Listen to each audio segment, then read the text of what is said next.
nombre es Luis Avilés, acá desde Casa de la Fe, Bronx, New York, y esta es la tercera parte, un amor que no tiene límite. Por eso la condenación del hombre no es por un decreto predestinado. El hombre no es por un decreto predestinado que Dios haya emitido, que Dios haya dicho.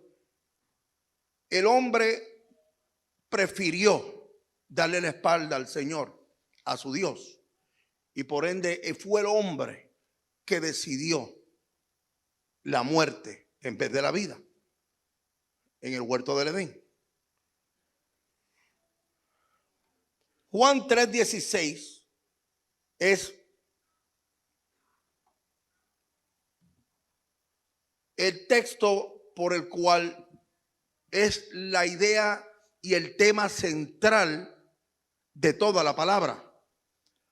Juan 3:16 es el tema central de la Biblia. Cuando usted estudia exégesis bíblica, se le va a decir que ese es el tema central de la palabra del Señor. Juan 3:16.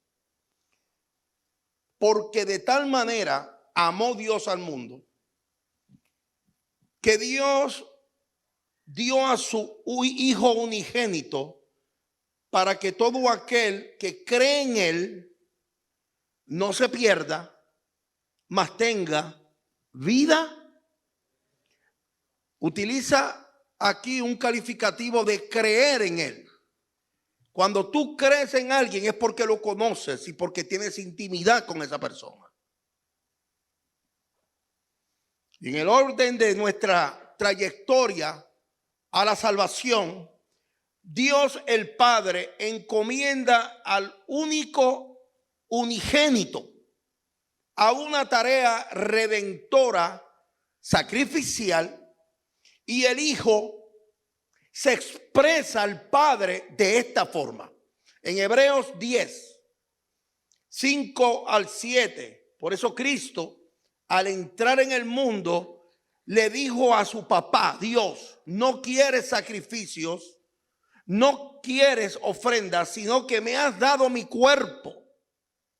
No te agradan los holocaustos ni las ofrendas para quitar el pecado. Entonces dijo, aquí estoy, tal como está escrito de mí en el libro, en el rollo, Isaías, para hacer tu voluntad. Y en este acto de redención, que es el acto más bello que haya pasado por la faz de la tierra, no ha habido un acto que haya cometido un hombre, que haya hecho un hombre para cambiar al mundo. No hay nada que haya hecho la Madre Teresa, que en paz descanse, y toda esa gente, Buda, Mahatma Gandhi. No hay ningún papa en el mundo. No hay ningún hombre, ningún artista, ningún ser humano. No hay nadie que haya hecho algo como lo hizo Cristo Jesús por nosotros y la humanidad. En Isaías 53, escuche esto por favor, que quiero que lo escuche. En Isaías 53, versículo 6, dice que todos nosotros nos descarriamos. Volvemos al profeta mayor Isaías y habla en pasado. Nosotros todos nos descarriamos como ovejas, cada cual se apartó por su camino, mas Jehová, oiga lo que dice, mas Jehová cargó en él el pecado de todos nosotros. Y con este acto en la cruz sacrificial de redención, logró dar paso a la fuente de la redención para un camino a la salvación.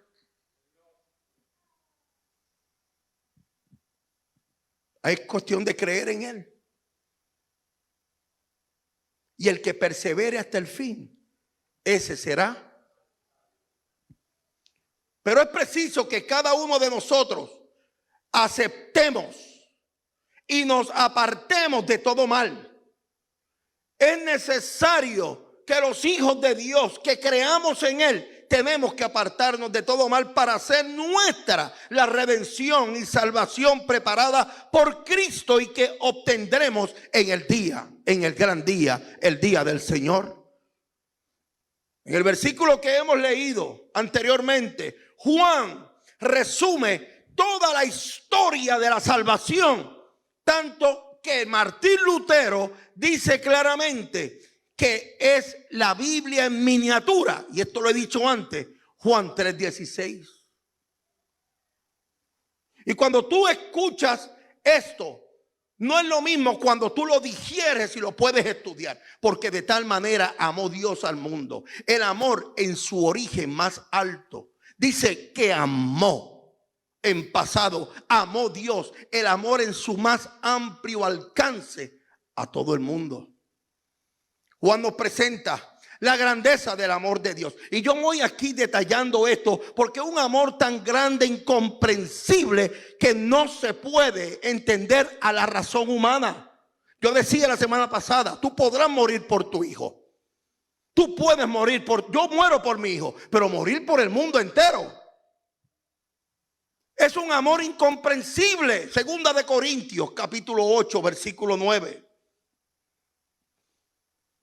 Dice, porque ya conocéis la gracia de nuestro Señor Jesucristo, que por amor a ti y a mí se hizo pobre, siendo rico para que vosotros con su pobreza fueseis enriquecidos.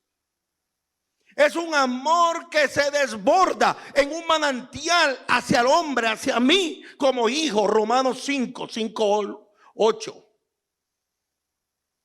Y dice, y la esperanza no avergüenza, porque el amor de Dios ha sido derramado en nuestros corazones por el Espíritu Santo que nos fue dado. Porque Cristo, cuando aún éramos débiles, a su tiempo murió por cada uno de los impíos. Ciertamente apenas morirá alguno por un justo, con todo pudiera ser que alguno osara morir por el bueno. Mas Dios muestra su amor para contigo, para conmigo, en que siendo aún pecadores, Cristo fue a la cruz para morir por ti. No se puede entender. Es un amor que nace en el mismo corazón de Dios.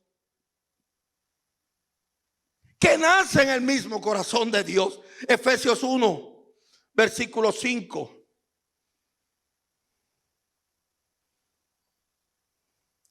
En amor habiéndonos predestinado para ser adoptados hijos suyos por medio de Jesucristo, según el puro afecto de su voluntad.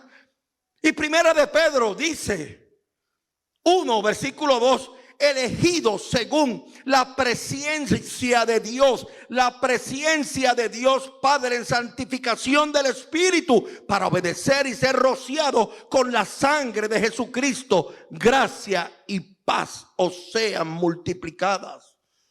Y Pedro dice presencia, no dice presencia. Dice presencia, que no es lo mismo ni se escribe igual. Presencia es el conocimiento perfecto del futuro.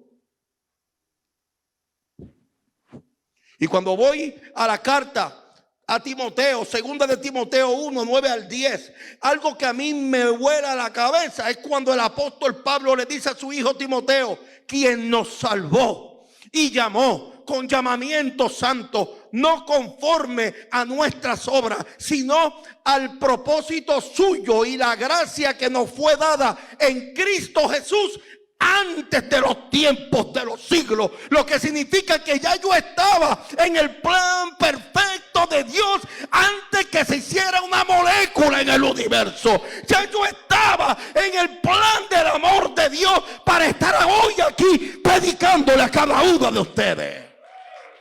Esa es la presencia de Dios. Es un amor de 4 dimensiones.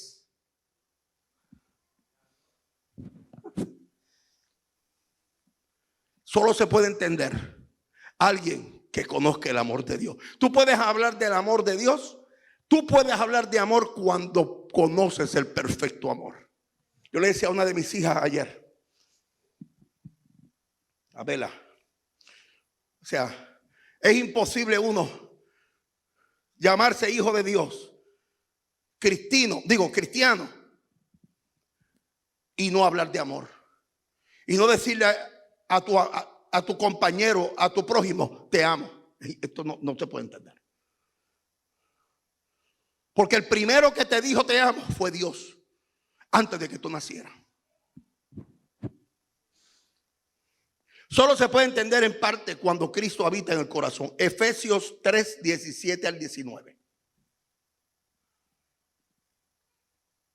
Para que habite Cristo por la fe en vuestros corazones, a fin que arraigados y cimentados ¿en qué? Amor. Ok, vuelvo para atrás. Vaya a su libro de texto, porque hay muchos que se saben la Biblia y no quieren abrir la Biblia. Pero yo quiero hacerle un llamado a los que no saben y no la han leído, que vayan a Efesios 3, 17 al 19. Ahora se están activando. Este es el libro de texto.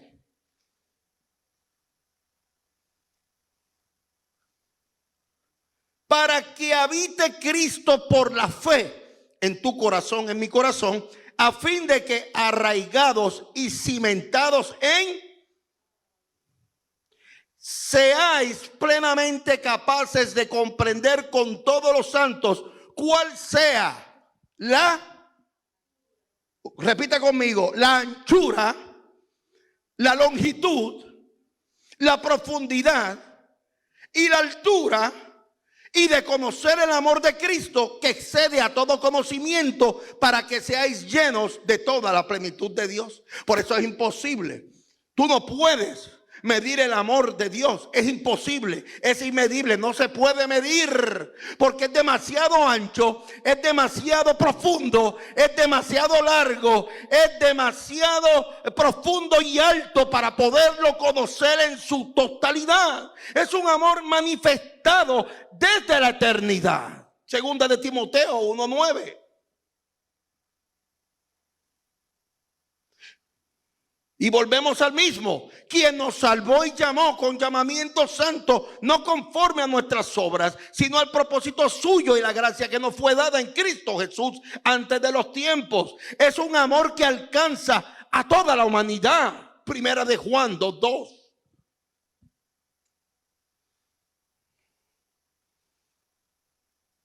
Y es la propiciación por nuestros pecados, y no solamente por los nuestros, sino también por todos los del mundo. Ya tomamos la primera parte, porque de tal manera amó Dios al mundo. Ahora vamos a tomar la segunda oración, que ha dado a su unigénito Hijo. Porque ahí podemos ver el amor en su manifestación más profunda. Porque dio lo único que tenía. Y cuando usted va al Antiguo Testamento y usted se acuerda de la historia de Abraham, que Jehová le dice, vete, sacrifícame a tu hijo.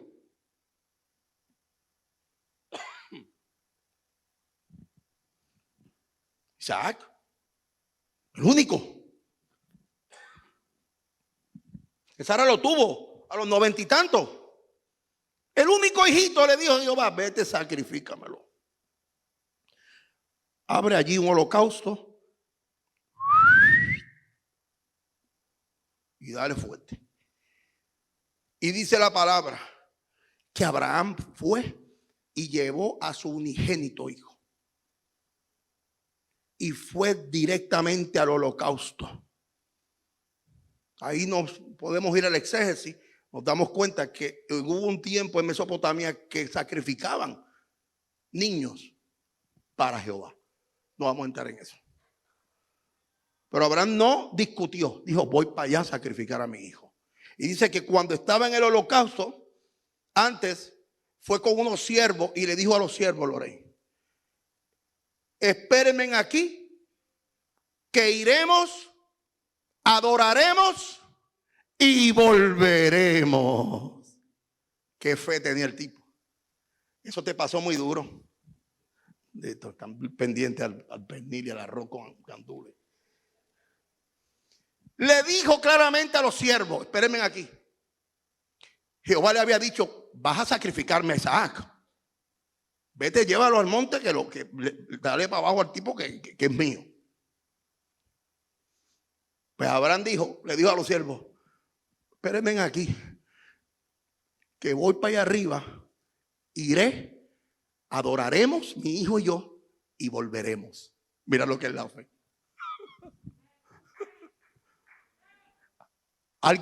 Alguien supo digerir esto.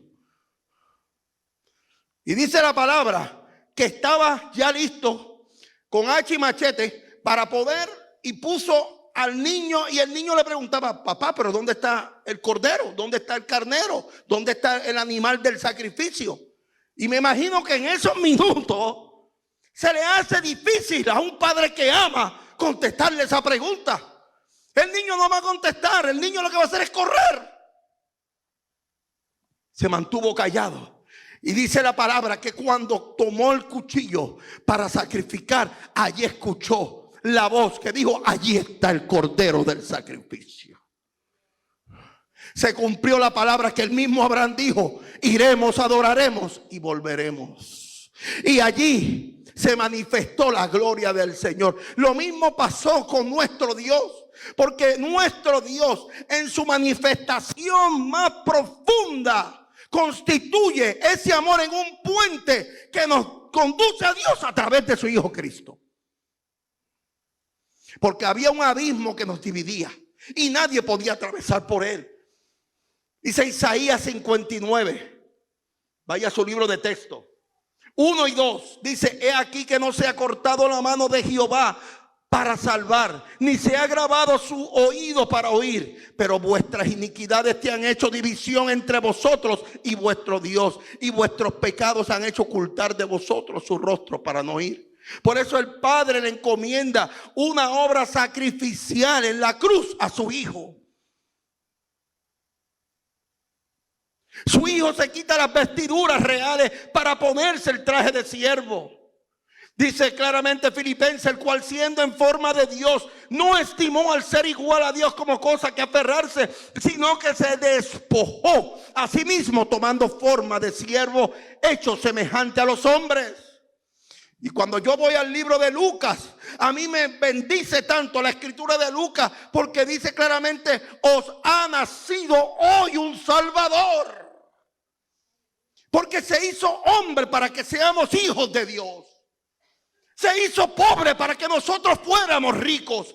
Se vistió de siervo para que nos vistamos nosotros de lino fino. Estuvo cansado para ofrecernos descanso. Tuvo sed para darnos agua de vida eterna. Y tuvo hambre para darnos el pan de vida. Y murió para darnos vida eterna. No hay un amor más profundo, más ancho que el amor de Dios por su Hijo Cristo.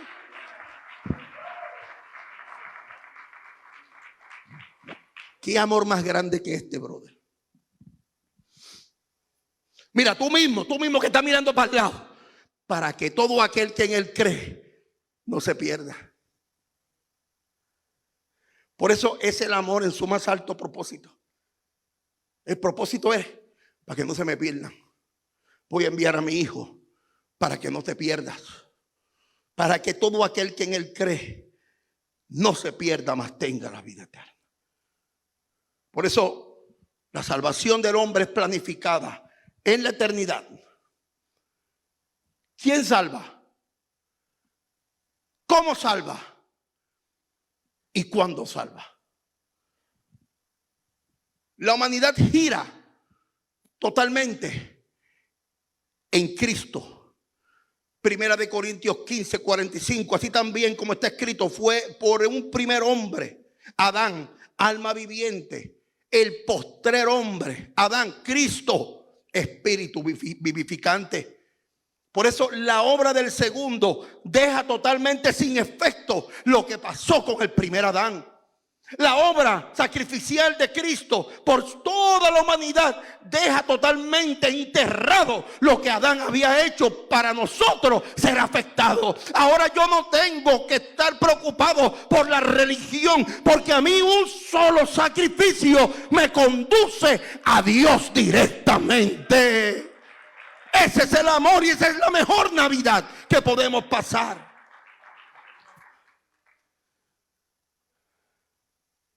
Entonces, la redención no es limitada.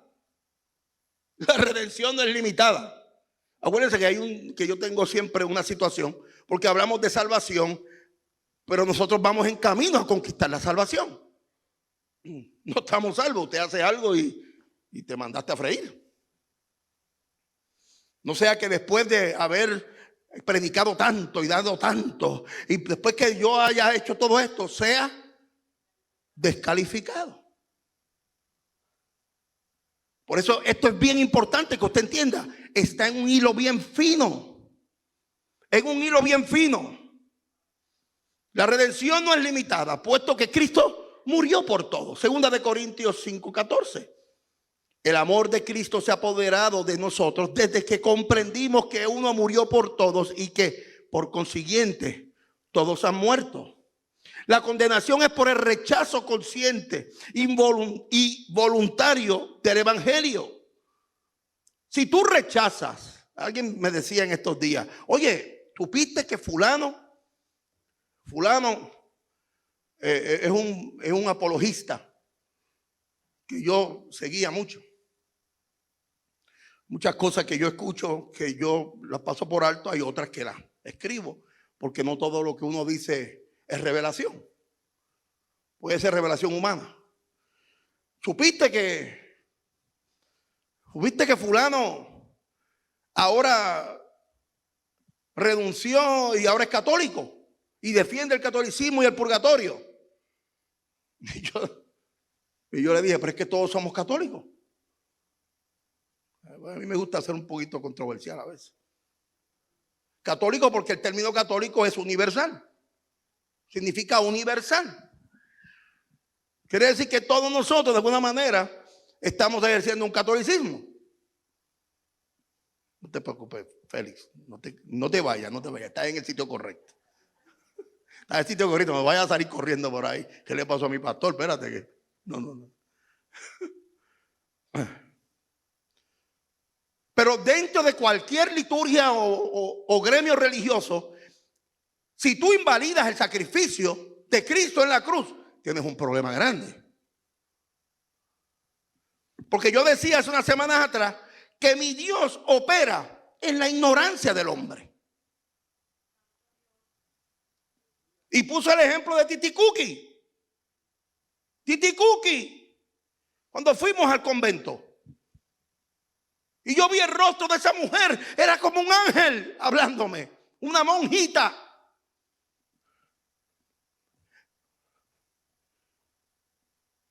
¿Y quién duda de que Dios se la llevó? ¿Sabe qué? Usted, aquí hay 5 ministerios: apóstol, profeta, maestro, evangelista y pastor. No hay ministerio de jueces, ni fiscales, ni de abogados. Cállese la boca. Porque qué muchos ministerios de jueces, abogados y fiscales hay. Y en la ignorancia del hombre, Dios opera. Pero ¿sabe lo que dice la palabra? Más verlo, peor es haberle conocido y darle la espalda. Porque cuando tú conoces la verdad y das la espalda, bendito de ti. Bendito de ti. Porque el que murió en la cruz, murió para todo el mundo, no solamente para Casa de la Fe. Murió para todos, para los hindúes, para los musulmanes, para los católicos, para todo el mundo. Pero si tú conociste la verdad de Cristo dentro del catolicismo y te apartas de ella, duras cosas es dar cosas contra el aguijón. Mejor es no haberlo conocido. O sea, no es solamente por estar representados en la cruz. Claramente. Así que somos embajadores en nombre de Cristo, como si Dios rogase por medio de nosotros, o rogamos en nombre de Cristo, reconciliados con Dios. Segunda de Corintios 5:20. Y la voluntad salvífica de Dios es para todos, es universal. Es para todos. Por eso dije claramente, hay solamente 5 ministerios y por ahí se habla del obispado. Usted no es juez, usted no es fiscal y usted no es abogado. Así que en los negocios esos no se meta, porque usted no tiene jurisdicción en lo que le pertenece a Dios.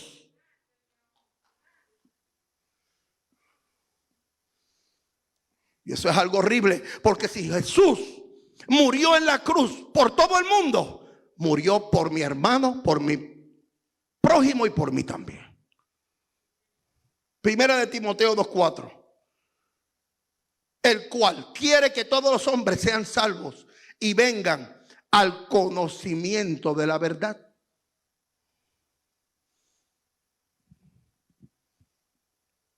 Y el verbo de Dios se hizo carne y habitó entre nosotros. Y este vino por testimonio, para que diese testimonio de la luz, a fin de que todos creyesen por él. No era él la luz, sino para que diese testimonio de la luz. Aquella luz verdadera que alumbra a todo hombre venía a este mundo. Juan 1:7-9. Y finalmente, mas tenga vida eterna. Y aquí podemos ver en este versículo que hay un cambio de naturaleza, de muerte a vida. Rápidamente, cuando tú crees, tú confiesas, tú aceptas y dices que Él es el Señor y que Él murió, resucitó y está vivo y viene a buscarme, entendemos que en Jesús está la vida. Es en Él que está la vida. Deja la naturaleza de muerte y pasa a una naturaleza de vida. Primera de Pedro 1:23, siendo renacidos no de simiente corruptible, sino de incorruptible por la palabra de Dios, que vive y permanece para siempre. ¿Y cómo podemos entender esto? Por la revelación de Dios. Primera de Corintios 2:10. Pero Dios nos las reveló a nosotros por el Espíritu, porque el Espíritu todo lo escudriña, aún lo profundo de Dios. Ahí te pasa esa fuerte. El Espíritu escudriña aún lo profundo de Dios. Es que son misterios, que son me están cayendo los pelos del bigote. Y número último, venimos a ser hijos de Dios con su naturaleza. Yo hablaba con un amigo en Colombia. Sí, yo tengo muchos amigos. Y le decía a Elber, contra pastor, qué duro lo de Lalo Rodríguez. Aquí vienen los ministros, los jueces y los abogados y los fiscales, se ponen en el estrado. Yo aquí tengo el espíritu de juez, aquí tengo el espíritu de abogado, que es mucho hipócrita. Si tú supieras las vigas que tienes en los ojos tuyos. ¿Dónde es la cámara? Aquí. Las vigas que tienes en los ojos tuyos, hipócrita. Cállate. Tú no eres Dios ni Espíritu Santo, no condenes. Y me decía Elber, caramba, pastor, yo sé que tú estás en la industria de la música y tú eres y me imagino que conocías a Lalo y qué duro se hace eso, pastor. Y dice, sí, mano, duro. Pero yo le decía, pero así opera Dios. A ver qué me dice. Dios opera así, misteriosamente. Y entonces me tiraba para atrás. Y yo, pero ¿cómo así, pastor? Y yo, porque Dios se lleva al que quiere llevarse. Ya, uno no cuestiona eso. Tú vas a juzgar a alguien que tiene una enfermedad de adicción. ¿Cómo tú puedes juzgar eso? ¿Por qué tú eres tan canalla y tan charlatán? No a Elber, por favor, nunca. A los canallas y charlatanes que se creen que tienen ministerios de abogados y de fiscales. ¿Cómo tú te atreves a juzgar? ¿Quién eres tú para juzgar? Charlatán. Y yo le decía, Dios hace así. Tú no puedes juzgar una enfermedad. Porque juzgamos porque podemos hablar de la mentira y podemos hablar de otras cosas que también pueden lograr afectar nuestra cabeza y nuestra mente y nuestro espíritu con enfermedades psicosomáticas, pero también la adicción es una gran enfermedad. No viví yo atado por años. No vivimos atados por años. No, usted no vivió atado por años. Ibas a la iglesia y te sentabas y decías, Padre, y volvías y caías. Padre, ayúdame, no puedo más. Y me emocionaba y cuando salía, ¡bum!, otro cantazo.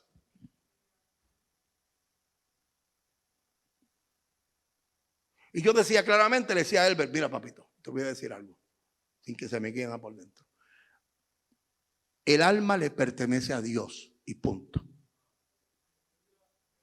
Ay, no, porque si en el último segundo de su vida se arrepintió, este va al cielo. Qué hipócrita, qué disparate tú estás hablando. Quiere decir que el cuerpo es el que manda, no el alma. El cuerpo se queda en la tierra. El alma siempre ha sido un ser viviente. Esto está dando duro aquí. Hay gente ahí que se están desconectando. Chequéate cuántos ya quedamos.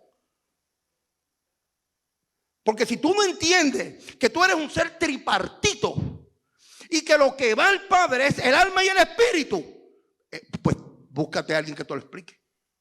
Quiere decir que el alma sigue viva. Te lo voy a explicar, Jolito, me estás mirando, sé que te está botando los circuitos, te están quemando. Estoy viendo humo por la cabeza. El alma es lo que va al Padre.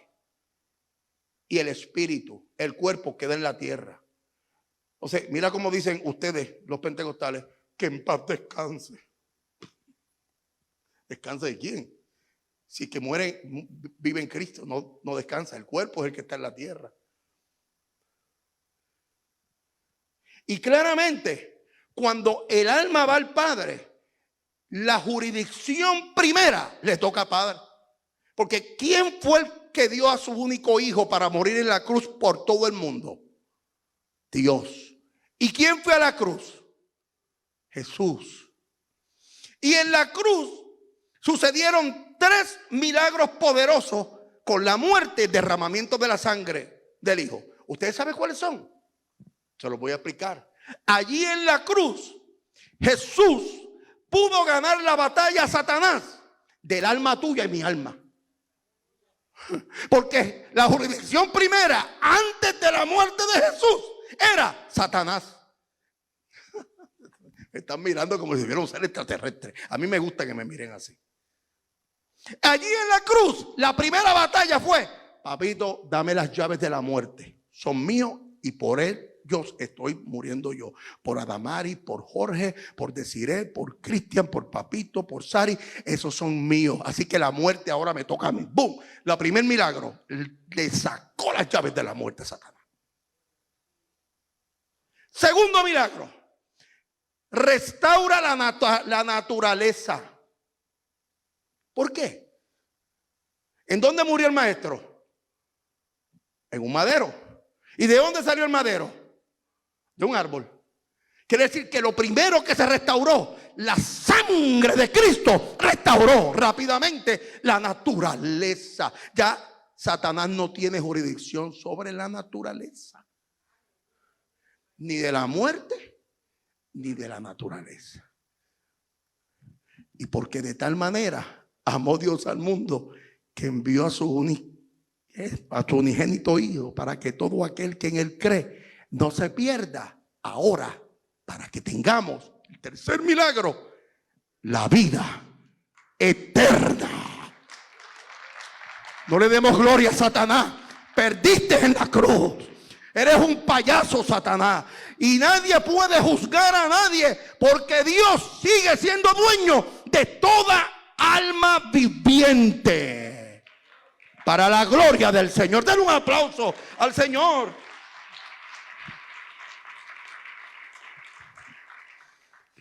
Un amor que no tiene límites.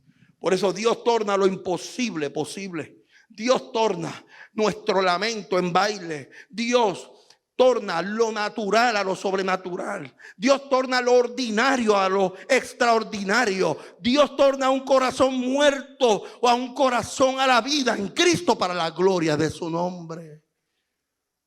Un amor que no tiene límites. No hay un amor como este. Gracias para los que estuvieron conectados.